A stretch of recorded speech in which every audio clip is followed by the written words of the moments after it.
नमस्कार दोस्तों, stock market studies में फिर से एक बार आपको बहुत-बहुत स्वागत है। तो आज यहाँ पे मैं डिस्कस करने वाला हूँ एक नहीं, 2-2 कंपनी के बारे में और दोनों ही देखा जाए तो नेचुरल गैस डिस्ट्रीब्यूशन कंपनी है। तो दोनों कंपनी के बारे में बहुत सारे दोस्त ने बहुत दिनों से कमेंट कर रहा था, सर इस दोनों कंपनी के बारे में डिस्कस कर दीजिएगा क्योंकि दोनों कंपनी अभी भी गिरावट में है और अच्छा खासा डिस्काउंट प्राइस में मिला है। तो अगर निवेश करना ही है तो किस में निवेश करें? तो वीडियो को पूरा लास्ट तक देखिएगा और अभी तक आपने इस चैनल को सब्सक्राइब नहीं किया तो जरूर कर लीजिएगा क्योंकि आपको daily basis stock market information update news इसी चैनल के माध्यम से मिलते रहेंगे। और हाँ, आप कोई भी स्टॉक के टेक्निकली चार्ट पैटर्न सीखना चाहते हैं और साथ ही साथ जानना चाहते हैं, आप टेलीग्राम को ज्वाइन कर सकते हैं। साथ ही साथ वहाँ पे आपको बहुत कुछ मिलने वाला है।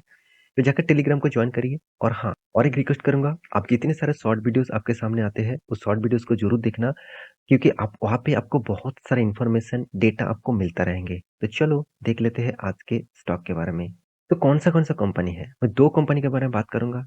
एक का नाम MGL मतलब महानगर गैस लिमिटेड और दूसरे का नाम है IGL इंद्रप्रस्थ गैस लिमिटेड। तो सबसे पहले मैं IGL के बारे में बात करूंगा। तो सबसे पहले कंपनी के डिटेल्स के बारे में बात करूं, अब ध्यान से देखना, एक चीज आपको ध्यान से यहाँ पे देखना पड़ेगा। कंपनी एक जगह पे बिजनेस नहीं करता है। आईजीएल का यही खासियत है, इंद्रप्रस्थ गैस लिमिटेड का। कंपनी एक ही जगह में बिजनेस नहीं करता है। कंपनी 1998 से स्टार्ट हुआ था।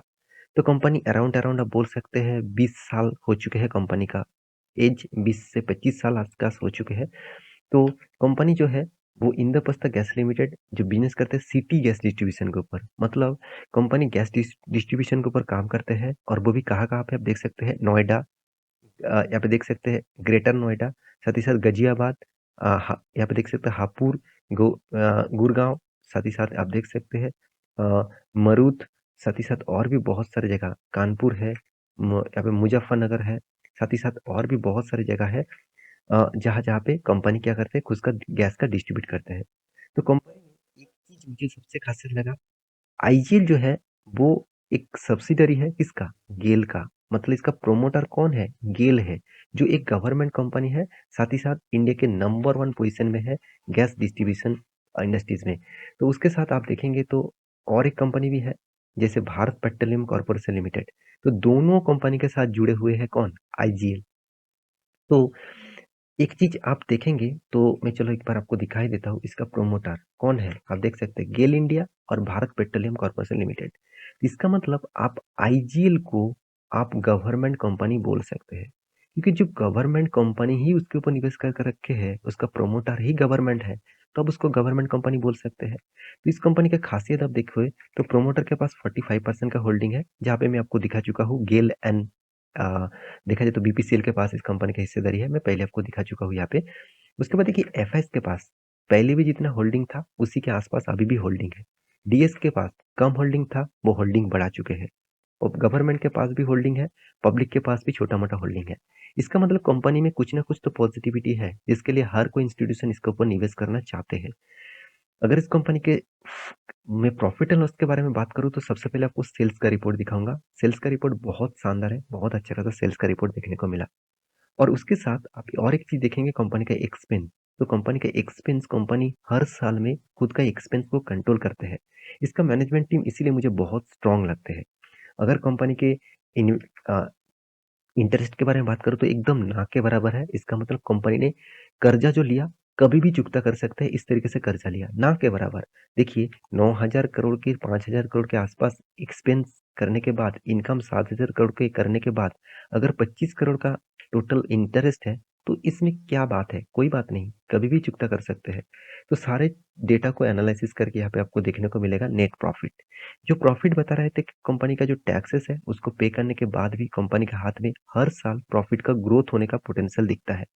तो पहले कंपनी 2011 में 260 करोड़ के आसपास था, आज वो बन चुके 1300 करोड़ के आसपास। तो कंपनी इसलिए देखिए आपको 10 साल में अच्छा खासा रिटर्न दिया, 5 साल में भी पॉजिटिव रिटर्न दिया, मगर 3 साल 1 साल में कुछ रिटर्न अच्छा खासा नहीं दिया। Sales growth, profit growth, return of equity सब कुछ आपको पॉजिटिव दिखेगा। साथ ही साथ आपको कैश फ्लो भी शानदार पॉजिटिवली दिखेगा। तो यही खासियत मुझे इस कंपनी में देखने को मिला। कंपनी का वैल्यूएशन के हिसाब से बात करूँ तो ठीक-ठाक है। इंडस्ट्रीज पीयर इससे थोड़ा-सा ज़्यादा है। कोई बात नहीं, चलता रहता है इस तरीके से। तो कंपनी का return of equity, return of capital employed best level में है। साथ ही साथ आप देखेंगे कि कंपनी का जो डेप्थ है वो एकदम डेप्थ नहीं है, ज़ीरो डेप्थ है। क्योंकि 1300 करोड़ के आसपास इनकम है और डेप्थ जो है 98 करोड़ के आसपास। तो सब कुछ पॉजिटिव है, जैसे सेल्स ग्रोथ, प्रॉफिट ग्रोथ सब कुछ तो पॉजिटिव ही देखने को मिला। डिविडेंड पे आउट भी बहुत शानदार कंपनी दे चुके हैं।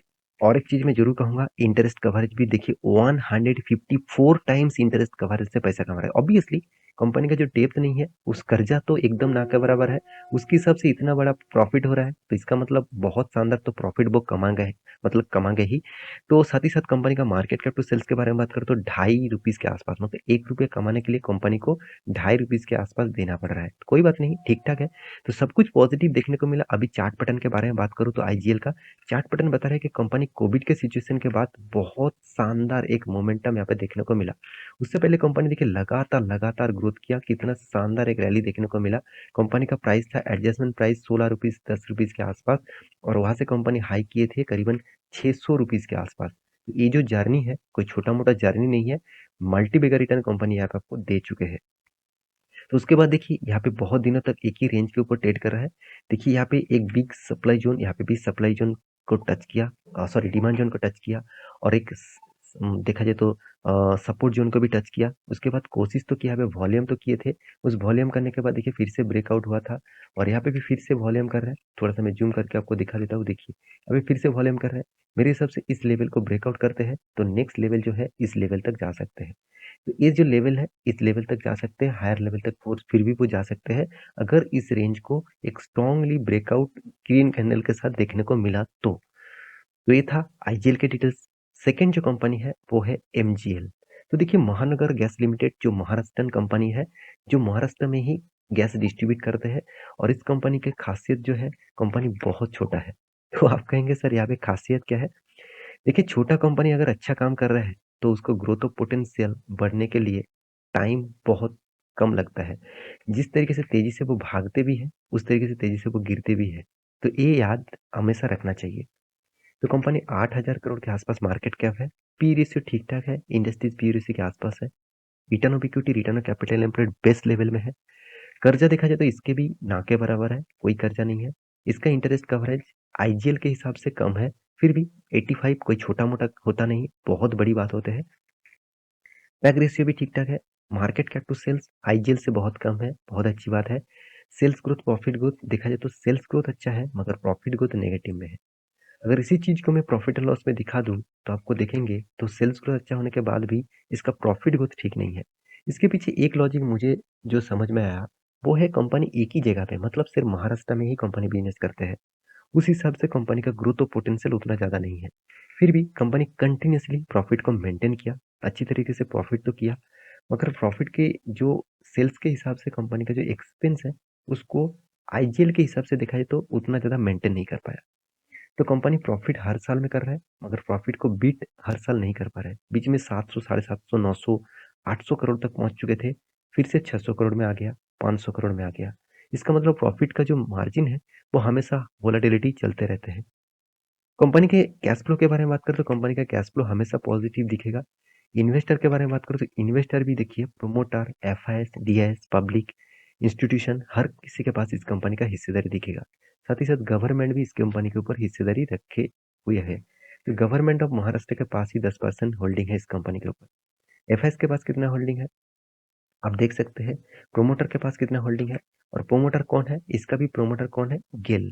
जिसका आईजीएल का भी प्रोमोटर कौन था, गेल इंडस्ट्रीज है। वहाँ पे 22% का होल्डिंग था आईजीएल में और एमजीएल में कितना होल्डिंग है, 32% के आसपास। तो दोनों ही कंपनी गवर्नमेंट के इशारे में चल रहा है, आप ये सोच सकते हैं। तो क्या इस कंपनी के ऊपर निवेश करना चाहिए? देखिए इसका चार्ट पैटर्न आपको दिखा दूं तो ये जब से स्टार्ट हुआ तब से लेकर एक ही रेंज के ऊपर कंपनी ट्रेड कर रहा है। तो देखिए मेरे हिसाब से कंपनी में दम तो है, आपको टाइम देना पड़ेगा। और दोनों कंपनी अच्छा है, ऐसे नहीं कि दोनों कंपनी खराब है। एक कंपनी लार्ज कैप बन चुके हैं और एक कंपनी अभी भी स्मॉल कैप बने हुए हैं। तो दोनों में ही अलग अलग दिशा है। जो लार्ज कैप बन चुके हैं उसका रिस्क थोड़ा सा कम होगा, जो स्मॉल कैप है उसमें थोड़ा सा रिस्क ज्यादा होगा और रिटर्न भी मिलने का चांसेस ज्यादा होगा। तो दोनों कंपनी के ऊपर स्टडी करिए, आपके पास कौन सा कंपनी का हिस्सेदारी है जरूर मुझे कमेंट करिए। मिलते इसी तरीके से नया स्टॉक लेके, तब तक के लिए अच्छे से रहिए, अपने ख्याल रखिए, बाय बाय।